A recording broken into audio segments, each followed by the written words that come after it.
operasi kemanusiaan untuk membantu sebanyak yang kita bisa. Setelah sembuh, setelah selesai pengobatan, mereka tentu akan kembali lagi ke Gaza. Tempatkannya di Pulau Galang.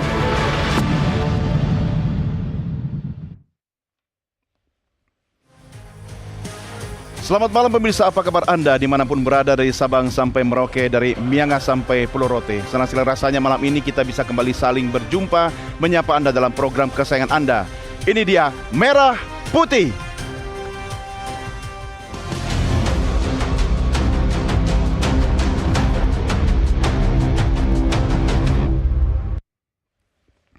Perhatian dan mata dunia tidak bisa lepas dari penderitaan rakyat Palestina. Anda saksikan lewat pemberitaan di berbagai media, Gaza kondisinya sangat memprihatinkan. Manusia di sana seperti tidak ada harganya sama sekali. Berapa banyak nyawa yang jatuh setiap hari, terluka, kemudian dibiarkan begitu saja. Disinilah kemudian panggilan kita sebagai manusia untuk harus bergerak. Presiden Prabowo Subianto kemudian menyampaikan statement untuk memfasilitasi, membantu warga Gaza khususnya yang terluka, yang perlu dirawat, untuk sama-sama kemudian kita bantu dirawat di sebuah pulau-pulau Galang yang ada di Provinsi Kepulauan Riau. Nah, pernyataan kepala negara ini tentu memantik pro dan kontra di masyarakat. Seperti apa seharusnya kita, bangsa Indonesia yang sejak dulu membela dan tetap konsisten berjuang untuk Palestina, apakah memang menjadi kewajiban kita atau apa yang harus disiapkan di Pulau Galang kalau nanti misalnya warga Gaza itu jadi kita bawa dan kita rawat di tanah air kita di Indonesia. Malam ini bersama saya Doni De Keizer, Merah Putih, mengulik, mengupas tentang warga Gaza yang harus diobati di Pulau Galang bersama narasumber yang menjadi panelis kita malam ini. Saya perkenalkan yang sudah hadir di studio. Yang pertama di sebelah kanan saya adalah Ketua IMT Mercy, Arif Rahman. Mas Arif, apa kabar?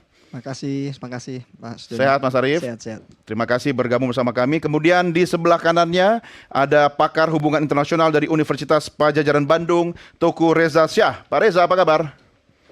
Sehat Pak? Baik, terima kasih Pak Reza.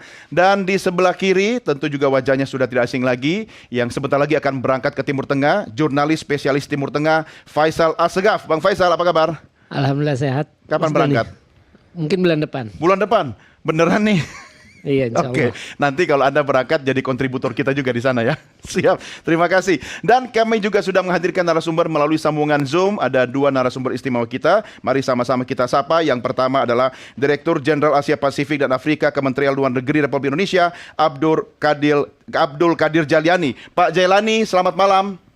Selamat malam, Assalamualaikum warahmatullahi wabarakatuh. Waalaikumsalam. Pak Dirjen, terima kasih sudah bergabung bersama kami. Meski saat ini Bapak sedang bertugas di Korea, jarak jauh tetapi tetap dekat di hati kita. Terima kasih Pak Dirjen.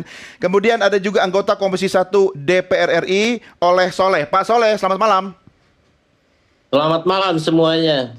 Terima kasih Pak Soleh yang saat ini juga sedang berada di Dapil di Tasikmalaya, bisa bergabung bersama kami. Baik Bapak-Bapak semua dan pemirsa, langsung saja mari sama-sama kita diskusi dengan para panelis kita malam ini. Tapi untuk mempertajam perbincangan kita, sama-sama kita saksikan tayangan yang berikut ini.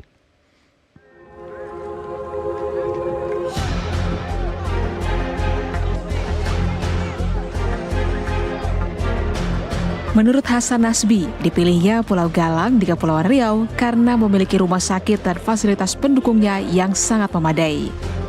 Dengan demikian, korban perang atau warga Gaza yang mengalami luka-luka karena terkena bom atau reruntuhan dapat diobati dan dirawat di Pulau Galang. Sementara terkait teknis lebih jauh, hal ini akan ditanyakan kepada kementerian atau lembaga terkait. Sebab Presiden Prabowo Subianto telah meminta langsung kepada Kementerian Pertahanan dan Kementerian Luar Negeri untuk menyiapkan sistem atau teknis tersebut.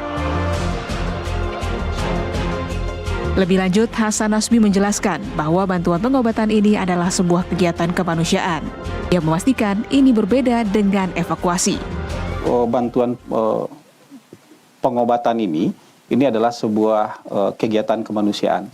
Kan ditempatkannya di Pulau Galang. Itu kan juga tempat yang terpisah dari warga kita yang bermukim di pulau-pulau lainnya. Karena di sana juga dulu kan dulu pernah tempat pengungsian, tapi juga pernah untuk pusat penanganan COVID waktu itu di sana. Jadi sebenarnya kalau dalam sisi keamanan dan kenyamanan warga itu bisa manageable lah, sangat manageable kalau di sana.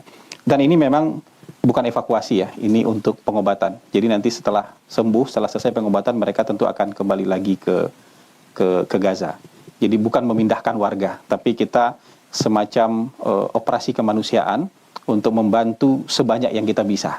Jadi sejauh ini pemerintah menargetkan bisa membantu pengobatan untuk 2.000 warga Gaza. Itu penjelasan dari pertanyaan yang... Hal ini murni untuk menolong dan mengobati para warga Gaza yang terluka akibat perang. Dari Jakarta, jurnalis NTV melaporkan.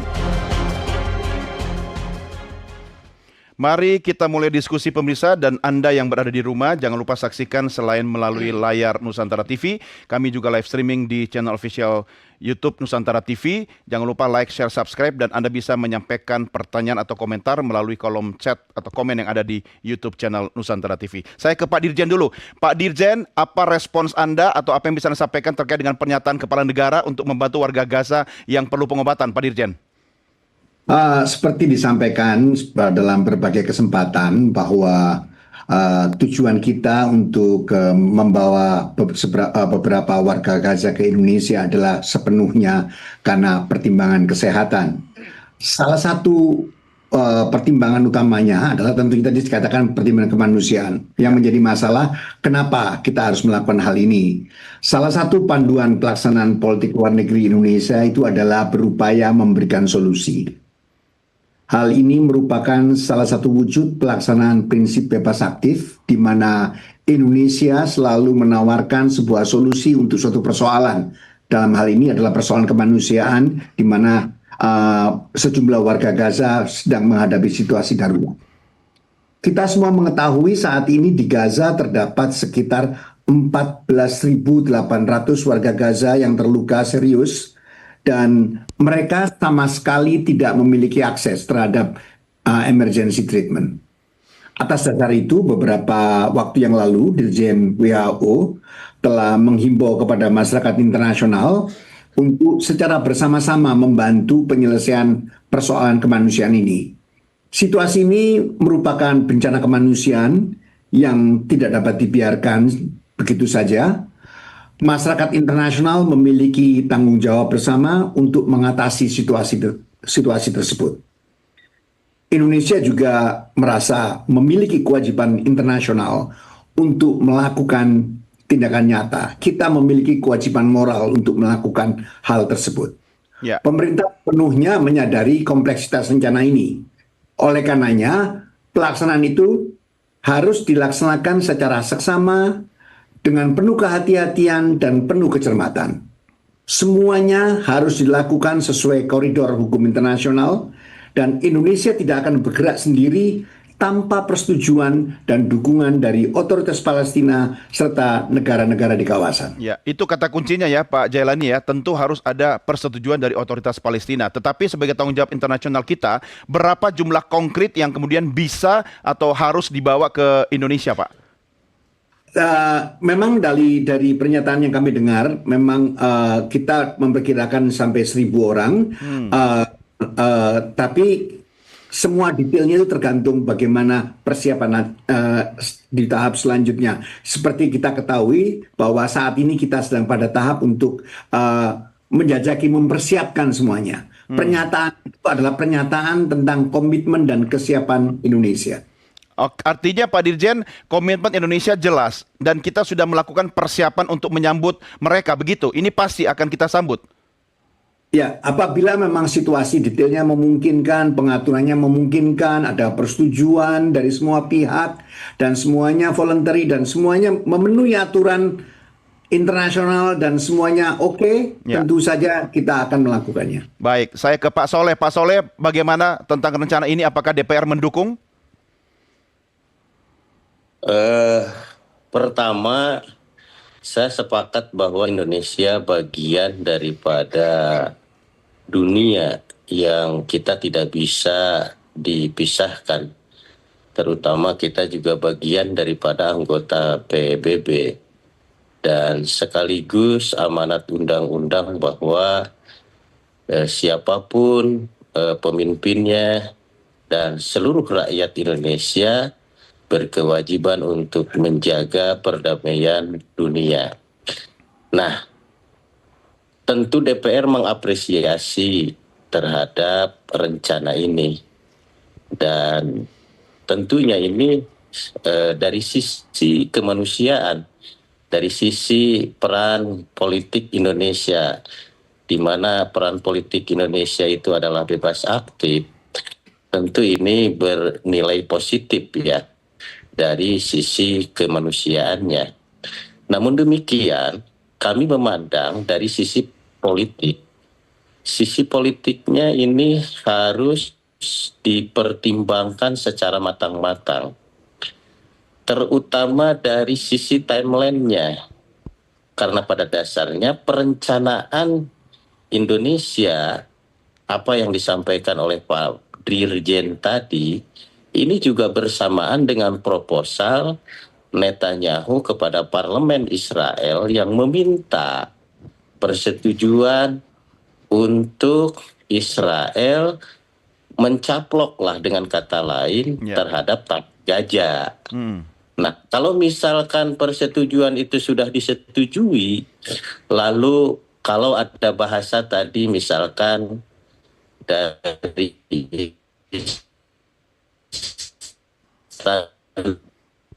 mengatakan bahwa ini bukan evakuasi tetapi ini dalam rangka pemulihan kesehatan, tetapi pada faktanya adalah dia sudah memindahkan sebagian warga dari Gaza ke luar Palestina. Artinya bahwa persetujuan pengosongan wilayah Gaza, quote and quote, Indonesia ikut menyetujui di sana. Ikut ambil bagian malah ya.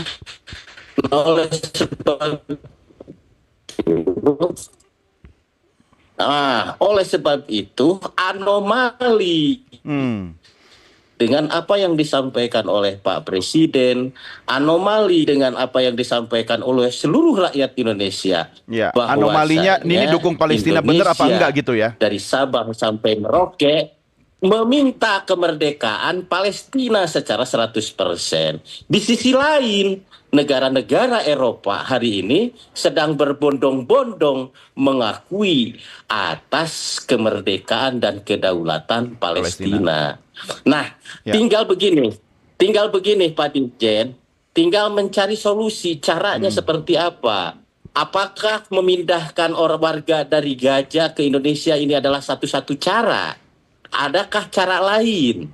Misalkan contoh, apakah kita tidak membuat sebuah rumah sakit yang semi permanen di kota-kota aman di Palestina yang tidak terkontaminasi oleh perang dan gangguan keamanan?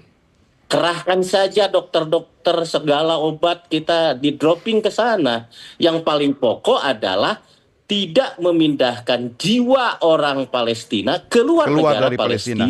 Oke. Ini menarik. Pak Soleh tahan dulu. Pak Dirjen, saya tahu Anda harus merespon ini, tapi saya mau minta pendapat Pak Reza dulu.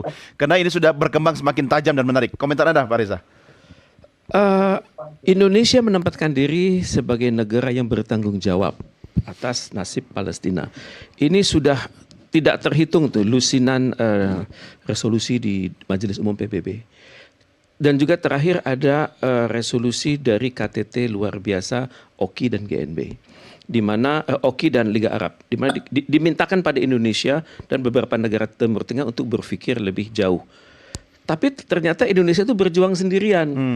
Negara-negara lain hanya bisa bicara tapi tidak menunjukkan proposal. Tidak jelas ide-ide konkretnya seperti apa. Jadi tampaknya dalam kondisi kebingungan ini Pak Prabowo, Presiden Indonesia, mengajukan sebuah ide yang di luar kotak. Tapi kalau saya kombinasikan statement Pak Dirjen dan statement DPR, itu kelihatannya bahwa kita ini menghadapi suatu kepaduan dalam negeri. Jangan sampai ide besar itu tidak bisa sulit terlaksana. Karena tadi yang belum kita bilang adalah, tadi Pak Dirjen mengatakan akan berkoordinasi dengan semua aktor-aktor di Timur Tengah kan. Tapi itu semua bisa dimentahkan oleh Israel kan. Karena tapi termasuk juga izin dari Palestina sendiri, otoritas Palestina mengizinkan atau tidak warganya dibawa keluar kan. Betul. Karena bagi masyarakat Palestina, kalau mereka keluar itu belum tentu bisa balik lagi. Kemudian di Palestina padahal itu yang mereka jaga dan perjuangkan, tanahnya begitu. Betul. Jadi kan persyaratan hukum internasional kan ada penduduk, ada wilayah. Jadi Ya. kalau kita berbicara soal soal negara, itu negara-negara Uni Eropa kan sebenarnya tidak tulus juga. Mereka masih berbicara akan mendukung Palestina, tapi nanti kan September nanti kan. Kemudian ada prakondisi kan. Prakondisinya adalah kita akan lihat dulu Israel akan menerapkan nggak hukum internasional. Kemudian nanti Palestina itu apakah sanggup melaksanakan suatu pemilu yang benar demokratis. Kemudian selanjutnya adalah bagaimana dengan nasib tokoh-tokoh Hamas, apakah mereka akan terlibat dalam pemerintahan masa depan atau tidak. Ya. Kemudian bagaimana kesiapan negara-negara di sekitar Timur Tengah untuk menampung tokoh-tokoh Hamas di dalam karantina mereka. Ya. Jadi fixnya kita baru bisa lihat nanti di pidato tanggal 30 September 2025 di Majelis Umum PBB. Karena kita perhatikan itu persyaratan kemerdekaan itu kan masih kosong semuanya, batas-batas nggak jelas, Iya. penduduknya juga nggak jelas. Kemudian pemerintahnya juga belum tentu mereka sanggup mengelola kan. Yang ada sekarang adalah banjir pengakuan internasional. Ini saya pikir Tapi Indonesia tidak sendiri dong sekarang. hanya Indonesia yang berjuang 100% secara diplomatik. Pada saat yang sama yang berjuang secara militer itu Iran. Oke. Jadi Indonesia hendaknya punya banyak pekerjaan besar Ya. agar ide-ide yang sedang tumbuh ini itu dikonsolidasikan di Majelis Umum PBB. Kemudian dari negara-negara yang mengatakan akan mendukung kemerdekaan Palestina itu dimintakan dong persyaratan-persyaratan apa yang mereka harapkan dari sebuah Palestina. Kemudian juga Israel itu harusnya ditekan dong. Ya. Sekarang Israel sudah sangat ngambek sama media massa kan. Mereka baru-baru ini membunuh 5 orang wartawan dari Al Jazeera. Karena mereka sadar bahwa media massa itu bisa mengubah dunia. Tidak kaget juga saya ketika Napoleon Bonaparte 200 tahun silam mengatakan, saya nggak takut sama serdadu, tapi saya takut pada pena. Iya. Jadi Israel sudah menjawab itu. Ya, itu yang kita pakai sampai hari ini di dunia media. Tapi Mas Arief, kondisi sebenarnya di sana apakah memungkinkan ketika ada wilayah yang aman, kemudian dibangun fasilitas kesehatan minimal untuk penanganan darurat begitu? Pengalaman Mercy selama ini seperti apa?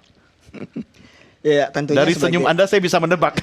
sebagai anak bangsa kita mengapresiasi ide yang disampaikan oleh pemerintah. Namun sebagai elemen yang bekerja di lapangan, isu ini sangat challenging. Terlepas dari berapapun jumlah yang nanti akan diobati, karena tadi disampaikan dalam rilisnya ini adalah sebuah pengobatan.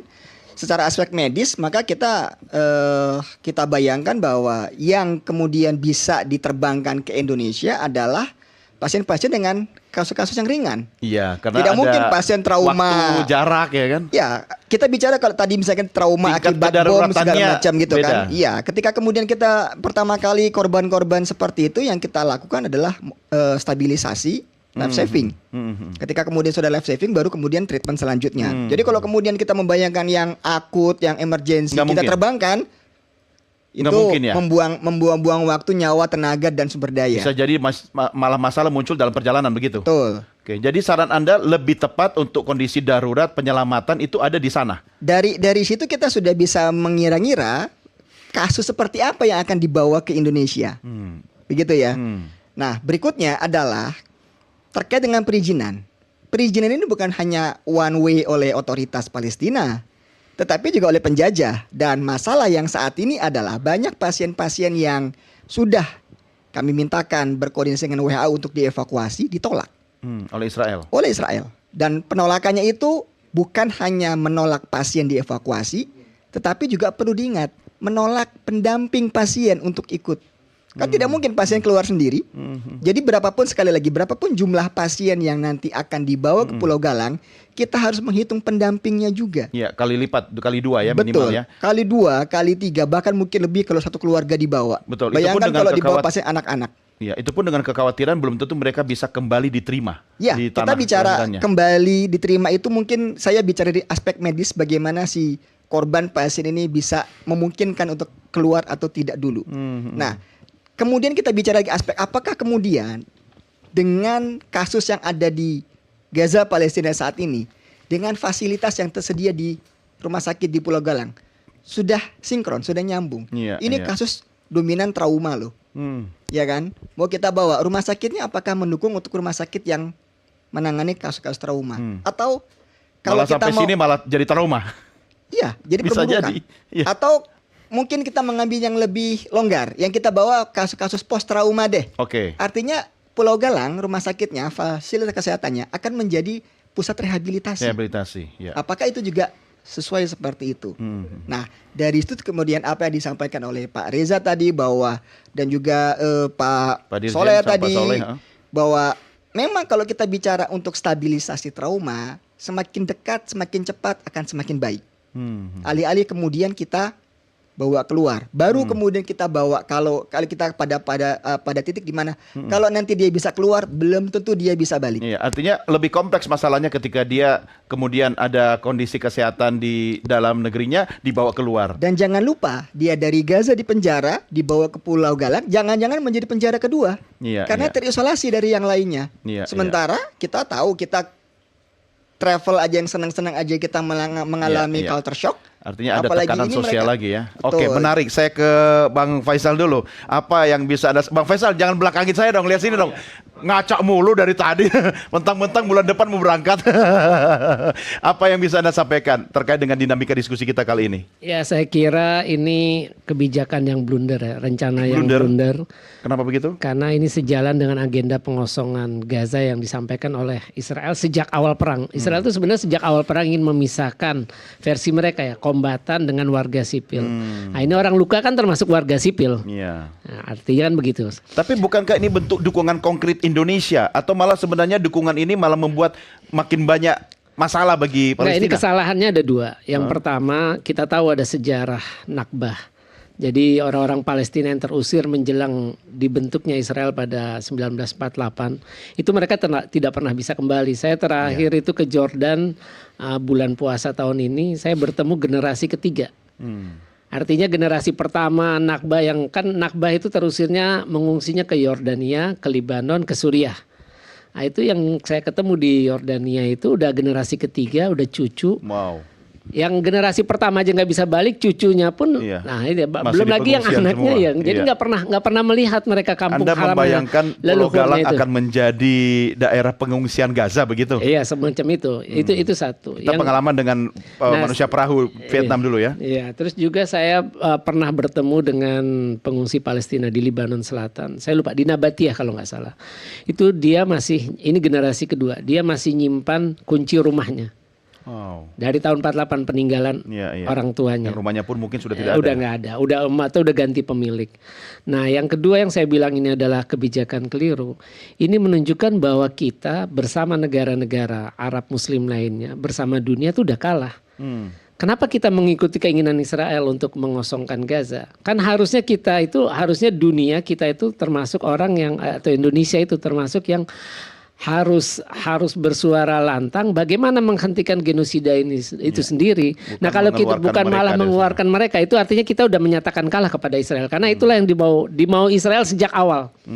Dan terakhir itu dalam pidatonya Netanyahu kan bilang, bahkan dia secara eksplisit menyatakan bahwa negara Israel nanti bukan hanya Palestina, itu bukan hanya direbut jalur Gaza tepi barat, tapi juga Mesir dan Yordania. Itu terakhir dalam wawancara stasiun dengan Statement stasiun Anda yang Panis. menyatakan ini ambigu bahkan keliru itu maksudnya ingin mengaitkan kepada mungkin jangan-jangan ini bagian dari deal-dealan Presiden dengan Trump gitu. Soal tadi Trump salah satu dalam konversasinya. salah satu berita Yediot Ahronot itu dibilang, itu kan Mossad yang bermain ya. Jadi itu nama Indonesia udah beberapa kali disebut. ya. Ya, terakhir itu Indonesia, Ethiopia dengan Libya. Pernah juga dengan Somaliland. Ya. Nah, itu kabarnya sekarang itu Israel sedang bernegosiasi dengan Trump insentif untuk negara yang akan menerima itu. Artinya kan nggak ada yang gratis. Nah, siapa yang membiayai? Apalagi kan kita tahu sejak awal Presiden Pak Prabowo pemerintahannya kan ada defisit anggaran, terus penghematan anggaran. Kok tiba-tiba bisa menerima 2.000? Apalagi dikatakan Beban tadi dong ya? Dr. Arif, iya beban. Iya. Apalagi dikatakan Dr. Arif itu harus dikali 2 atau dikali 3 karena perlu pendamping. Artinya Itu kan tidak ada makan siang gratis ya. Iya, Oke, tahan dulu. Itu yang harus transparan pemerintah. Biayanya dari mana? Iya, baik. Ini harus dijawab oleh Pak Dirjen. Pak Dirjen, Pak Jailani bagaimana menjawab pesimisme atau kritik yang terbangun pada malam hari ini? Silakan, Pak. Oke, terima kasih. Saya ingin menjelaskan kembali bahwa implementasi rencana ini, komitmen pemerintah sejak awal adalah melakukannya sesuai dengan koridor hukum internasional. Itu yang terpenting. Semua rencana harus dilakukan secara cermat dan penuh kehati-hatian dengan melihat segala aspeknya secara komprehensif. Setiap detail aspek hukum nasional maupun internasional rencana tersebut akan diperhatikan secara seksama dan pemerintah akan memastikan bahwa pelaksanaan ini legally sound and politically correct. Dalam kaitan ini, saya ingin menegaskan juga bahwa kebijakan pemerintah RI sejauh ini tetap konsisten untuk menolak setiap upaya Israel untuk mengusir atau mengubah struktur demografi di Gaza. Sikap Indonesia sudah jelas. Di berbagai forum kita menolak karena hal itu merupakan ethnic cleansing dan genosida yang terjadi merupakan akar persoalan yang ada. Bagi Indonesia, tindakan tersebut merupakan ethnic cleansing yang sama sekali tidak dapat diterima. Pada saat yang sama, kita semua mengetahui bahwa hukum internasional dalam kondisi tertentu memungkinkan dengan keselamatan kemanusiaan untuk membawa warga pendudukan atau dalam hal ini warga Gaza untuk keluar dari tanah airnya sepanjang langkah tersebut merupakan pilihan terbaik dan semua hak-hak yang mereka miliki terpenuhi, terutama hak untuk kembali ke tanah airnya. Indonesia selama ini selalu berpikir terbuka. Kita melihat semua kemungkinan tentang apa saja yang dapat kita lakukan. Kita pasti memiliki keinginan untuk membangun rumah sakit apabila keadaan memang memungkinkan. Sekedar informasi bahwa pemerintah Indonesia sudah mengirim tenaga medis ke hospital di Al-Arish dan juga ke Rafah. Tenaga medis kita dari TNI bekerja dengan UAE, kita sudah melakukannya. Tapi tentu saja memang semua misi itu memiliki berbagai keterbatasan karena memang ada persoalan. Tantangan yang utama adalah situasi di lapangan yang memang tidak memungkinkan. Akar persoalannya adalah sampai hari ini kekerasan masih terus terjadi dan tidak ada akses untuk bantuan kemanusiaan. Oleh karenanya, bagi pemerintah Indonesia, fokus utama yang terpenting adalah bagaimana menghentikan kekerasan ini dan bagaimana akses terhadap bantuan kemanusiaan ini dapat dilakukan. Respon yang dilakukan pemerintah saat ini adalah respon yang muncul dari kedaruratan karena memang keadaan di lapangan tidak memungkinkan. Saya rasa sampai di sini. Oke. Saya akan ke Pak Soleh tapi nanti kita rehat dulu ya. Sebelum diskusi kita lanjutkan, saya kembali ingatkan pemirsa, Anda bisa menyaksikan melalui layar Nusantara TV dan juga live streaming di channel YouTube Nusantara TV. Jangan lupa like, share dan juga subscribe. Kalau ada komentar atau pertanyaan, silakan tuliskan di kolom komen di YouTube Nusantara TV. Merah Putih segera kembali sesaat lagi.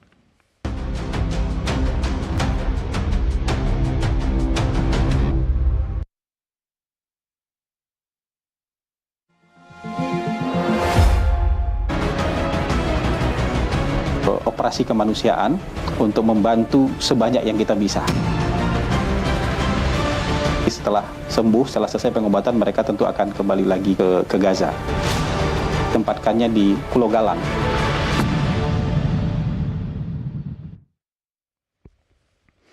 Lalu apa kata masyarakat terkait dengan diskusi kita malam ini? Mari sama-sama kita simak Vox Pop atau pendapat masyarakat berikut ini. Sebagai rumah sakit untuk COVID-19 ya, menampung warga kita yang terkena COVID, sekarang mau dialihkan menjadi penyembuhan bagi warga yang terdampak dari perang di Gaza ya. Itu hal yang perlu kita apresiasi karena rumah sakit di Gaza sendiri saat ini sangat minim sekali dan mereka pun di rumahnya, di mana-mana kita lihat bangunan masih mengalami serangan dari negara lawannya ya. Jadi ini hal yang perlu kita apresiasi sebetulnya. Oh iya, ini tentu akan memperkuat juga hubungan diplomatik kita dengan negara-negara luar ya, seperti Palestina dan mungkin negara-negara tetangganya gitu. Sehingga Indonesia bisa lebih mencuat lagi dikenal oleh dunia sebagai salah satu negara yang memproklamasikan kedamaian bagi dunia. Sehingga ini hal yang jadi menurut saya bagus ya. Jadi buat membantu saudara-saudara kita juga yang di Gaza, mungkin dari segi dari segi perawatan kesehatannya kan mungkin di sana juga kan udah banyak dimombardir sama negara lain, jadi mungkin bisa lebih fokus perawatannya di pulau tersebut. Oh iya, sangat positif banget sih. Jadi mungkin itu salah satu bentuk bantuan negara kita juga buat Gaza kan. Kalau menurutku sih bagus ya langkah pemerintah untuk mengeksekusi, untuk mengevakuasi warga Gaza, warga Palestina khususnya ke Indonesia itu ya. Terus Pulau Galang kan kemarin beritanya dipilih untuk jadi tempat pengobatan. Menurutku bagus karena ya ada fasilitas yang dulu sempat dipakai pemerintah untuk penanganan COVID. Daripada fasilitas tersebut kosong dan tidak digunakan, ya menurut saya bagus juga sih untuk Ya, itu 3 pendapat rakyat yang rata-rata mendukung, tapi apa kata wakil rakyat sepertinya akan berbeda. Pak Soleh, komentar Anda? Pada prinsipnya kalau melihat dari sisi kemanusiaan, siapapun pasti sepakat. Tetapi persoalannya kan bukan hanya persoalan kemanusiaan soal menolong orang sakit, tetapi ini yang ada yang lebih urgensi. Apa itu? Yaitu soal kedaulatan negara Palestina itu sendiri. Nah, saya mengapresiasi dan juga menghormati ya apa yang disampaikan Pak Dirjen tadi. Akan tetapi kita juga harus melihat dari sisi politiknya. Belum lagi kalau tadi mendengarkan soal dari sisi medisnya. Ya. Nah, ini kan banyak hal. Akan tetapi yang saya tangkap hari ini bahwa Pak Dirjen menyampaikan bahwa ini baru rencana. Ini baru rencana dan pemerintah sedang mengkalkulasi bagaimana pola daripada perencanaan membantu orang-orang yang sakit di Palestina. Dan kita juga tahu bahwa informasi bahwa cukup sulit juga untuk meminta izin ke Palestina, lebih-lebih warga Palestina kan dengan ruhul jihadnya bahwa kematian jadi surga. Ya. Jadi mereka juga cukup sulit gitu untuk dibawa ke luar negeri gitu kan, keluar dari Gaza. Pada prinsipnya DPR mengapresiasi sih atas perencanaan ini. Akan tetapi DPR mengingatkan dari sisi politiknya. Ya. Bagaimana supaya tidak anomali antara kita mengajukan bagaimana kemerdekaan yang 100% bagi Palestina, tetapi di sisi lain kita juga mengikuti perencanaan apa yang diinginkan oleh Israel. Jangan sampai anomali itu saja sebenarnya. Ya, atau mungkin Indonesia sudah tahu risikonya bahwa akan sulit untuk mengeluarkan warga Gaza dari Palestina, tetapi sebagai bentuk konkret diplomasi dukungan kepada Palestina, maka ide ini diluncurkan oleh Presiden Prabowo Subianto. Pak Dirjen, komentar soal ini? Begini, sekali lagi saya sampaikan lagi bahwa apa yang disampaikan pemerintah ini merupakan komitmen tentang kesiapan pemerintah Indonesia untuk bertanggung jawab atau untuk menunaikan salah satu kewajiban moralnya. Dan yang lebih penting lagi, komitmen ini akan dilakukan apabila semua aspek policy dan teknis operasional akan dikaji secara komprehensif. Dan saya tegaskan dari koridor aturan nasional maupun hukum internasional harus sudah oke. Dan kedua ada persetujuan dan dukungan dari semua pihak. Dengan kata lain, secara politik dapat diterima oleh setiap pihak. Satu hal yang ingin saya tegaskan di sini, pemerintah Indonesia tidak akan pernah bergerak sendiri apabila ide ini tidak mendapat persetujuan dari otoritas Palestina ataupun dari negara kawasan. Karena bagi Indonesia adalah kerjasama dengan otoritas Palestina dan negara kawasan adalah salah satu aspek yang cukup penting. Dan yang terakhir juga adalah secara teknis operasional. Pemerintah memahami tentu aspek teknis operasional yang cukup pelik sekali yang saya tidak tahu persis bagaimana menjelaskannya dalam forum yang terbatas ini. Tapi pasti secara teknis operasional itu pun harus kita pertimbangkan secara masak-masak dan secara cermat. Oke, Pak Reza, silakan. Kita harus hati-hati ya. Saya setuju dengan pendapat Pak Dirjen ya. bahwa harus benar secara politik dan juga harus benar secara hukum internasional. Oke, betul. Kebayangkan tugas diplomasi sekarang sedang sangat berat-beratnya ini. Kita harus bernegosiasi pertama dengan negara-negara yang konon akan mendukung Palestina. Kita juga harus mengamankan posisi kita di OKI, posisi kita di Liga Arab, dan juga kita harus mengupayakan agar nanti gongnya itu adalah di akhir bulan September nanti pada sidang di Majelis Umum PBB. Dan untuk itu kan kita juga harus membuktikan bahwa dunia lihat kita itu bukan hanya melihat kemampuan kita berdiplomasi, tapi juga bagaimana kemampuan kita mengelola dalam negeri. Alangkah bagusnya kalau dalam waktu dekat ini keluar ke pres loh. Sehingga kelihatan bahwa kita ini benar-benar serius. Ke pres tentang? Ya tentang ini. Karena kan tidak diagendakan kan. Ini mendadak ini. Di dalam APBN juga nggak ada ini.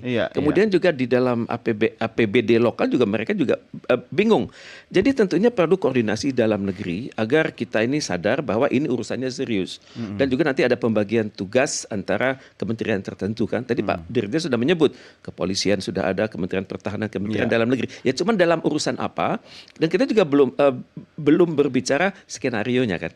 Karena ada kemungkinan Israel sudah akan melakukan penghabisan ini menjelang 7 Oktober kononnya. Kemudian juga kemungkinan besar Israel akan terpengaruh dengan bagaimana suasana kebatinan di Majelis Umum. Jadi banyak hal yang mungkin terjadi. Dimohon Indonesia itu memberikan suatu ketegasan. Bagaimana kalau misalnya urusan ini berlarut-larut dan kita tidak terlibat lagi. Karena mungkin saja kan perang itu berkelanjutan dan pihak Israel akan mengharamkan orang-orang untuk keluar. Dan mungkin ini bagian dari strategi Israel sebenarnya, dengan kata lain membangkitkan tanggung jawab internasional, tetapi kemudian memindahkan warga itu dengan dengan tujuan untuk kemanusiaan atau pengobatan gitu kan. Tapi sulit untuk kembali. Kalau dilihat dari perspektif Israel itu yang mereka harapkan kan. Tapi kalau kita lihat dari perspektif Indonesia, ini adalah suatu amanah. Tapi kan tadi Pak Dirjen mengatakan harus aman ini. Keluar aman, kembali juga aman. Jangankan keluar masuk, tapi selama di sini pun juga harus aman. Anggarannya bagaimana, infrastrukturnya bagaimana. Jangan-jangan sebenarnya ini disampaikan oleh pemerintah sebagai bagian dari diplomasi saja, tapi pemerintah juga sudah tahu nggak bakalan kok orang itu ke sini. Kita harus wawancara Pak Coba Presiden kita tanya dulu ke Bang Faisal. Jangan-jangan ini jebakan Batman. Ya, seperti saya bilang dari awal, memang ini sebuah kebijakan yang blunder. Saya sih ingin mengkritisi seperti ini. Kita ini selalu bersikap reaktif dalam isu Palestina. Mungkin kalau nggak ada serangan 7 Oktober, nggak ada perang Gaza, nggak akan ada yang bicara tentang bagaimana, malahan sebelum serangan 7 Oktober nggak ada yang berbicara bagaimana memaksa Israel mencabut blokade terhadap Gaza sejak 2007. Nggak ada yang berbicara tentang bagaimana merobohkan tembok pemisah di tepi barat. Nggak ada yang berbicara bagaimana tentang mengakhiri permukiman 250 permukiman Yahudi di tepi barat yang ilegal. Nggak ada lagi yang berbicara tentang ya bagaimana sebenarnya negara Palestina itu yang mana yang kita mau. Artinya gini, kebijakan pemerintah Indonesia selama ini sebenarnya tidak punya dasar hukum. Dasar hukum dalam arti kita tidak punya undang-undang yang berisi grand strategi kita dalam mendukung Palestina. Jadi semuanya bersikap reaktif. Ya terbitin ke pres dong, kata Pak Reza tadi. Ya itu tadi, harusnya ada undang-undang yang menjadi panduan. Atau kan kita cuma mengandalkan pembukaan UUD 1945. Menurut saya harus ada.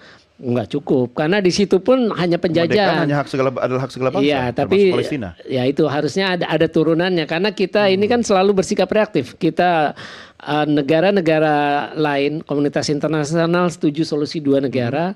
Padahal solusi 2 negara itu solusi yang keliru. Karena itu bukan aspirasi bangsa Palestina. Berulang kali saya bilang. Tapi itu konsep dari luar. Jadi seolah-olah luar memaksakan kepada bangsa Palestina, kamu kalau mau punya negara kayak begini. Itu kan aneh.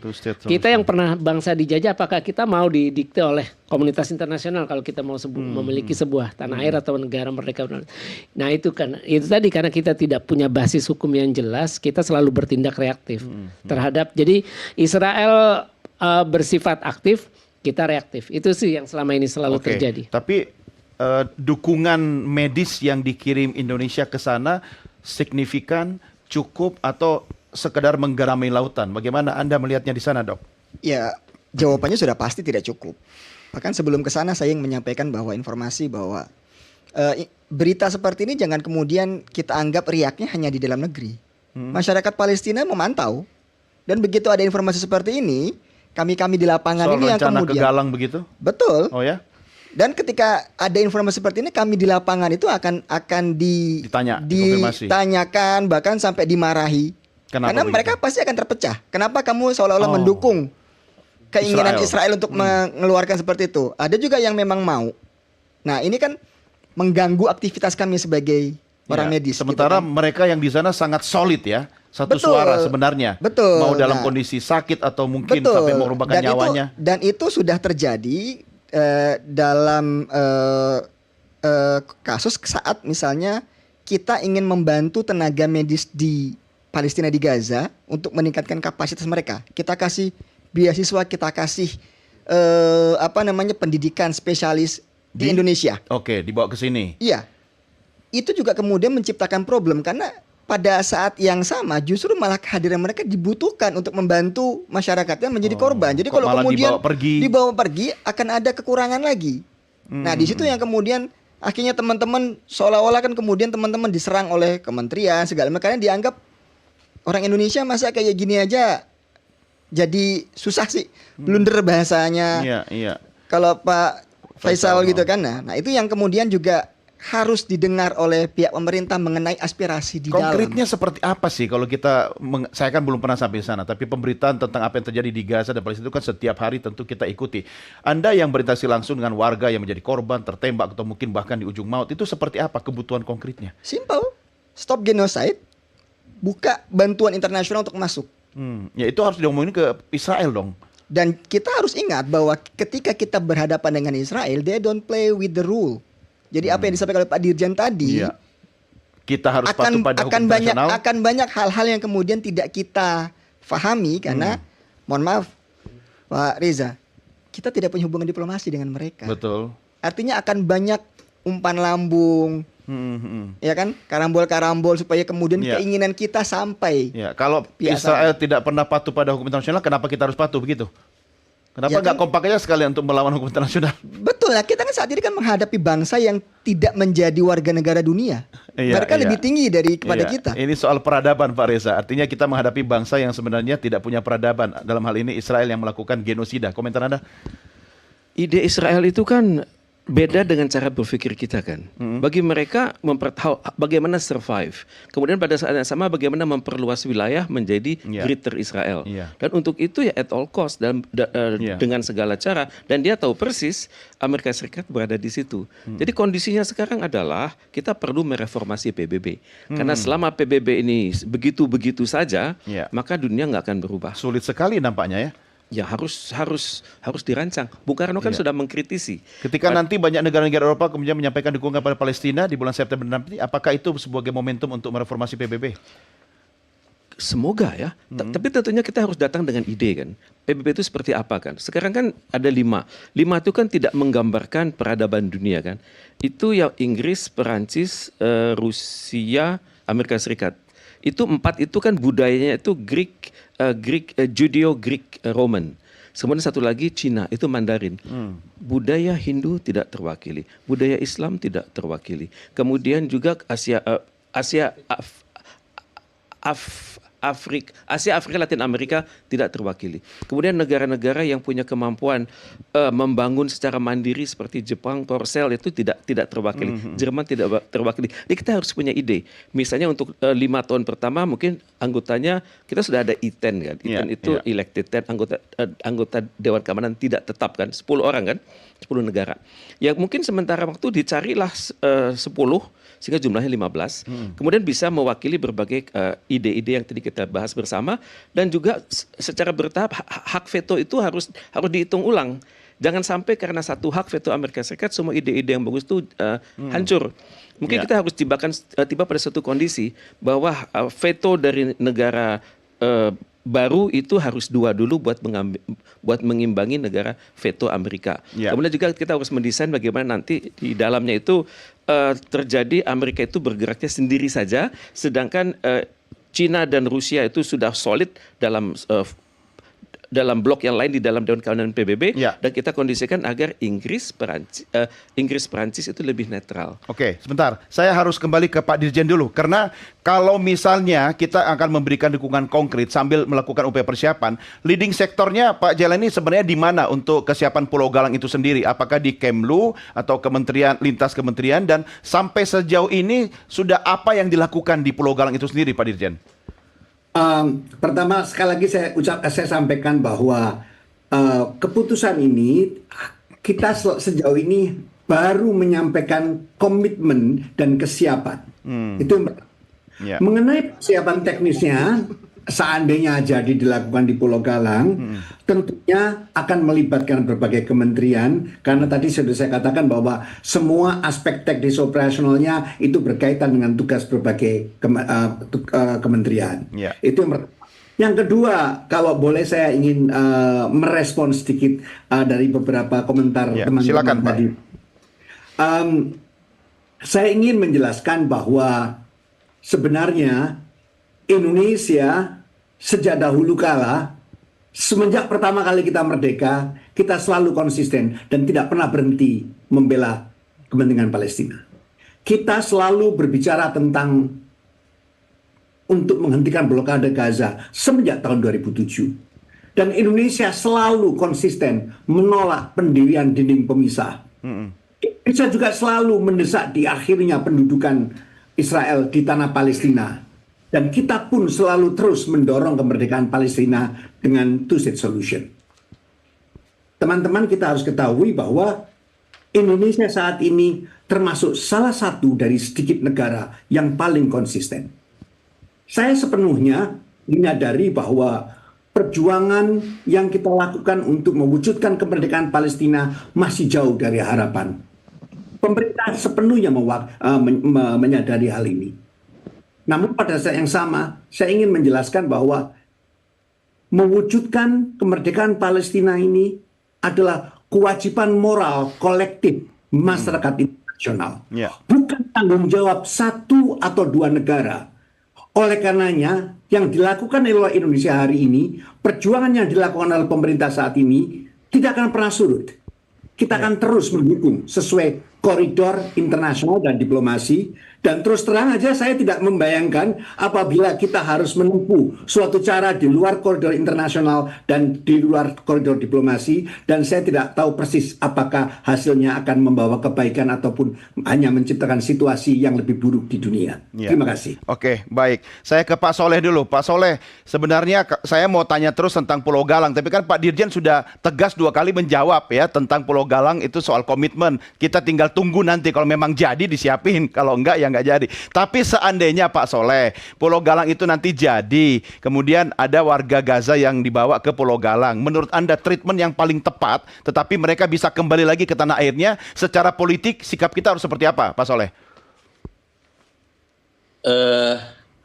Saya meng-highlight apa yang disampaikan oleh Pak Dirjen, bahwasanya pertama ini soal komitmen. Artinya ini baru perencanaan. Ya. Dan perencanaan untuk bisa realisasi ini jalannya masih panjang. Jalannya ini masih panjang ternyata.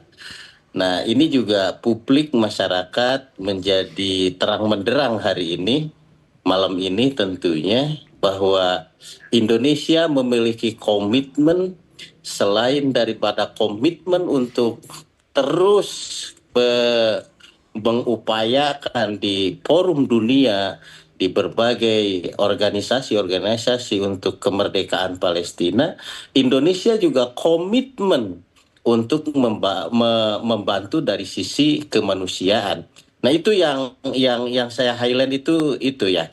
Nah, terkait pelaksanaannya tentu saya sendiri sependapat jikalau memang kita tetap ada pada koridor hukum internasional.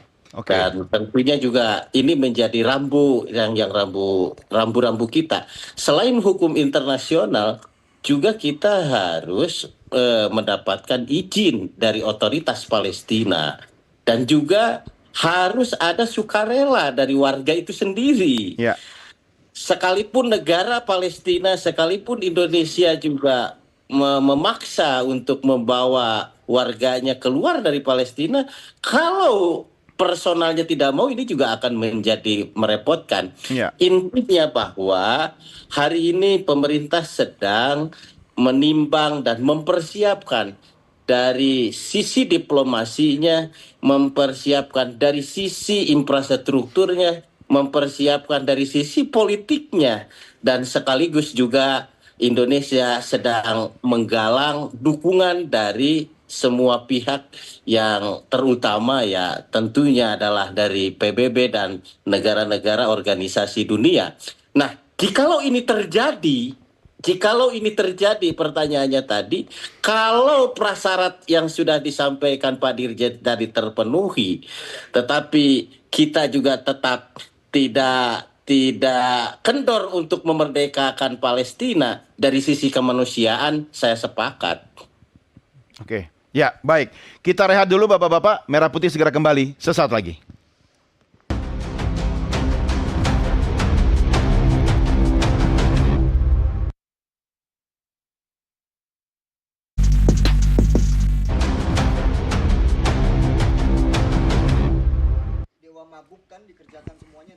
Oke, kita lanjutkan diskusi kita. Selama jeda atau rehat tadi, ternyata diskusi terus berkembang. Saya mau ke Bang Faisal dulu. Sebenarnya kalau bicara dampak atau untung rugi di luar aspek kemanusiaan, kalau kita bicara tentang masa depan Palestina, apakah upaya yang dilakukan Indonesia itu bisa membantu paling tidak meringankan beban warga Palestina, khususnya Gaza?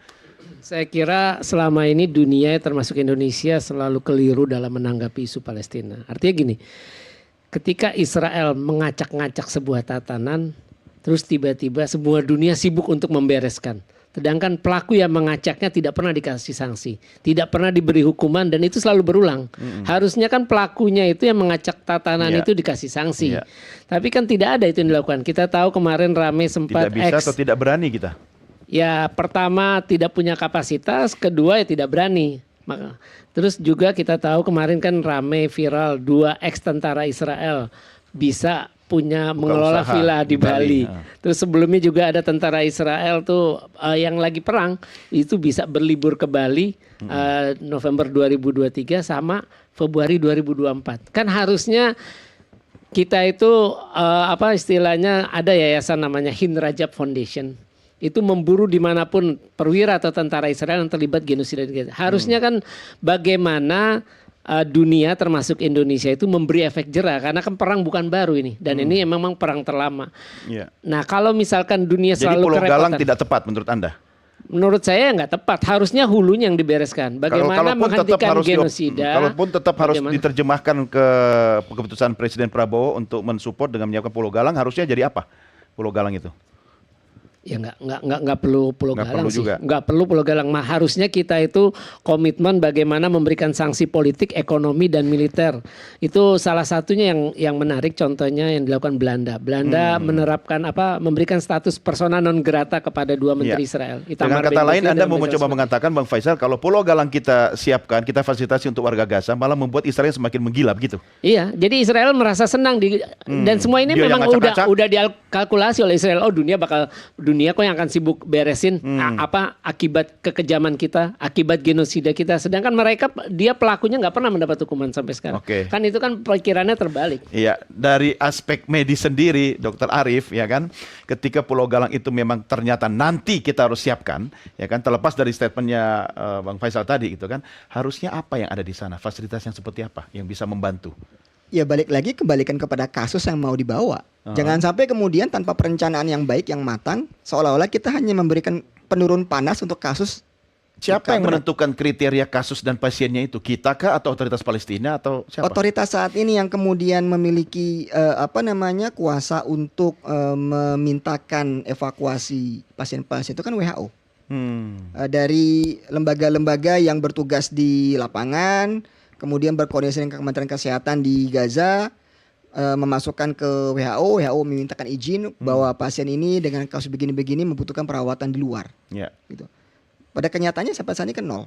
Pengalaman Mercy Islam ini apakah sering kemudian membawa warga untuk melakukan treatment di luar? Kami balik tidak lagi? pernah melakukan evakuasi karena tidak punya kapasitas kemampuan untuk itu. Jadi pasien-pasien yang memang kami pegang, kemudian memang kami rasa situasinya tidak memungkinkan dirawat, akan kami refer melalui WHO untuk dicarikan rumah sakit di sekitar. Kita lebih tetap di memilih dalam sekitar negara.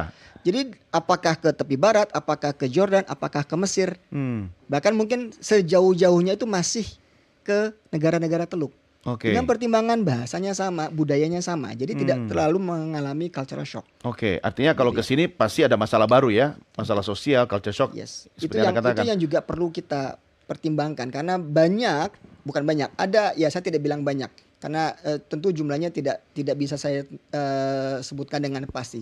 Tapi ada beberapa pengungsi Palestina yang kemudian dari Malaysia masuk ke Jakarta kemudian mengalami masalah. Betul, betul. Itu jangan sampai ya bicara kemudian kita bawa ke Pulau Galang yang disampaikan karena dia terpisah dari masyarakat banyak, kemudian malah jadi penjara baru. Manageable. Nah, saya khawatirkan justru ini malah menjadi penjara baru buat mereka. Iya, artinya lebih tepat ketika kita membangun rumah sakit di wilayah aman di Palestina begitu. Iya, sejauh-jauhnya adalah di wilayah kita bicara tepi barat deh. Secara perang mungkin tidak terlalu, gitu kan? Bagaimana kemudian dengan diplomasi yang sama terhadap mereka-mereka yang punya kekuasaan di sini mengizinkan agar internasional katakanlah membuat semacam rumah sakit darurat, rumah sakit sebanyak-banyaknya di tepi barat.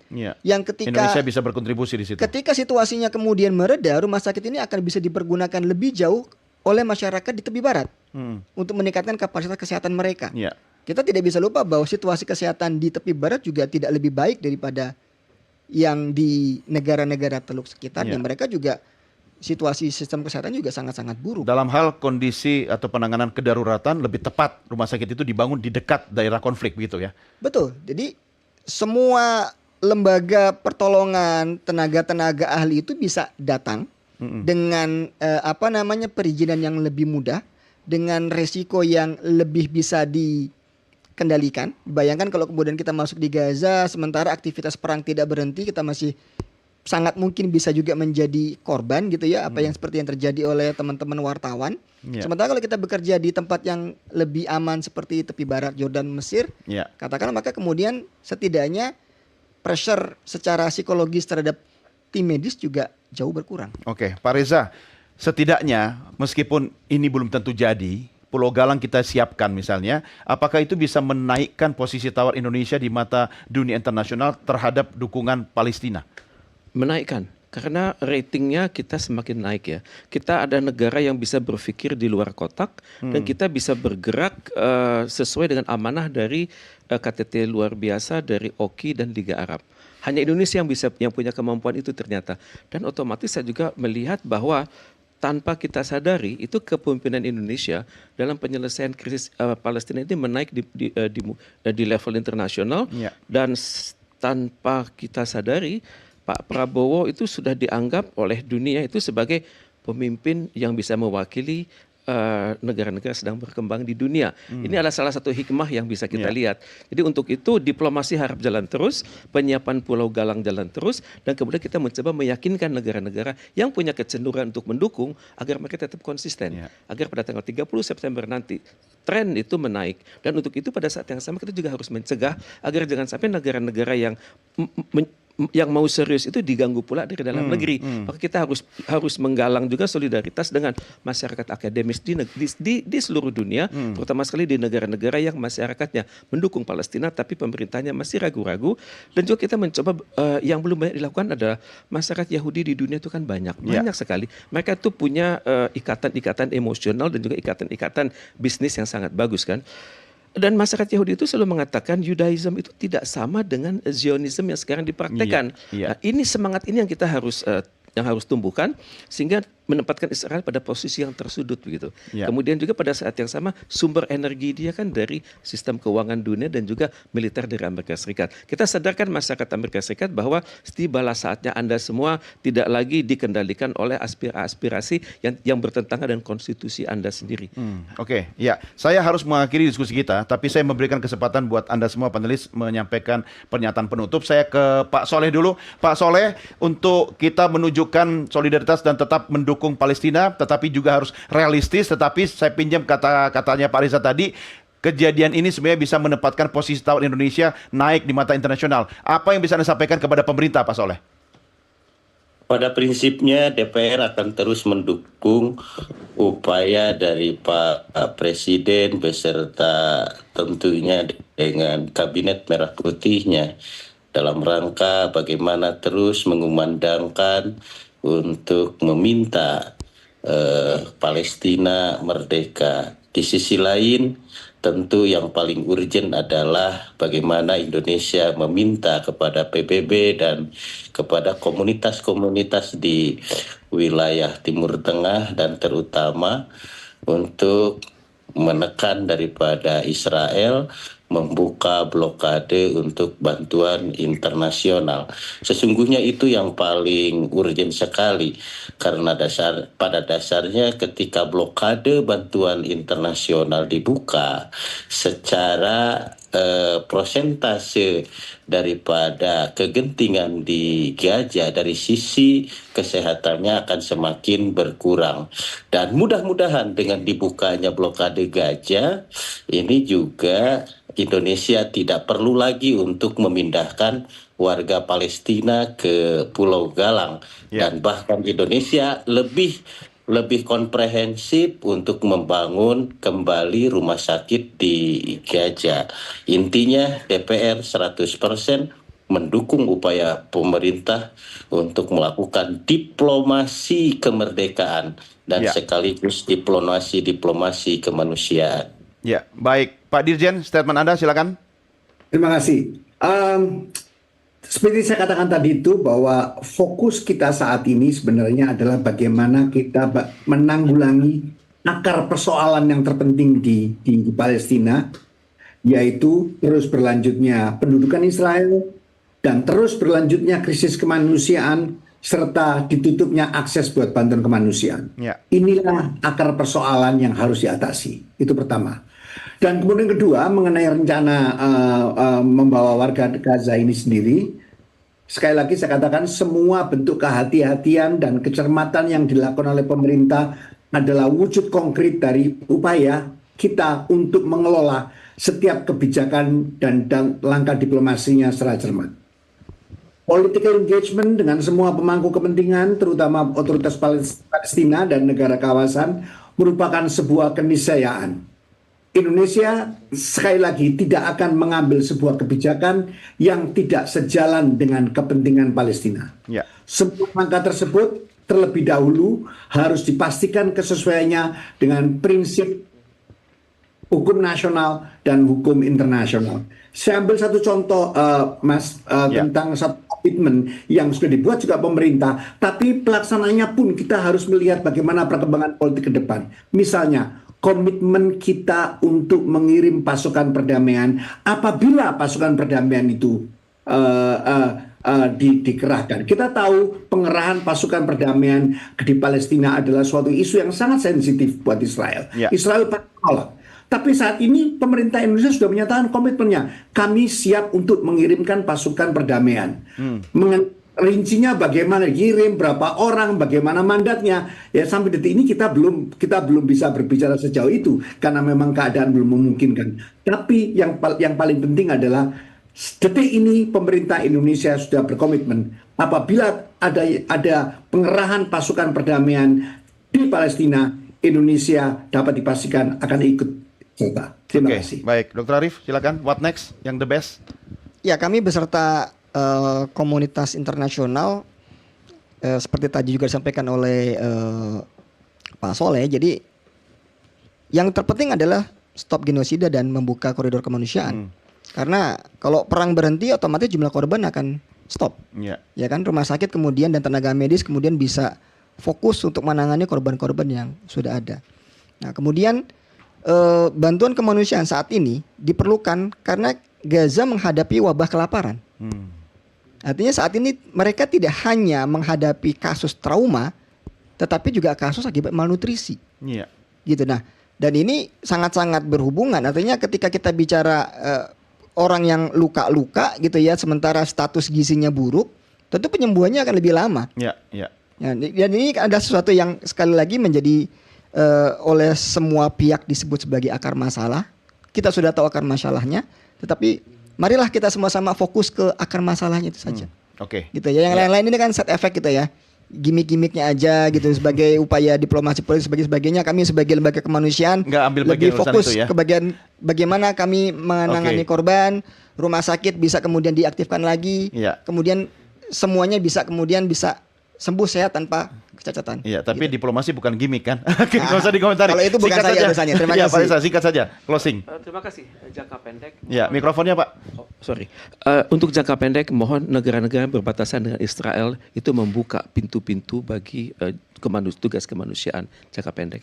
Jangka panjangnya kita reformasi PBB. Mumpung sedang banyak negara yang mengharapkan dunia itu terkelola dengan lebih adil dan lebih bermartabat. Reformasi PBB ya. Oke, Bang Faisal, apa yang bisa Anda sampaikan? Ya, belajar dari Soekarno, saya berharap di sidang Majelis Umum PBB nanti Presiden Prabowo dalam pidatonya menginisiasikan kampanye global untuk memberikan sanksi politik, ekonomi, dan militer terhadap Israel agar Israel tidak selalu mengulang kejahatan kemanusiaan dan kejahatan perang terhadap Palestina. Anda akan masuk ke Gaza nggak nanti?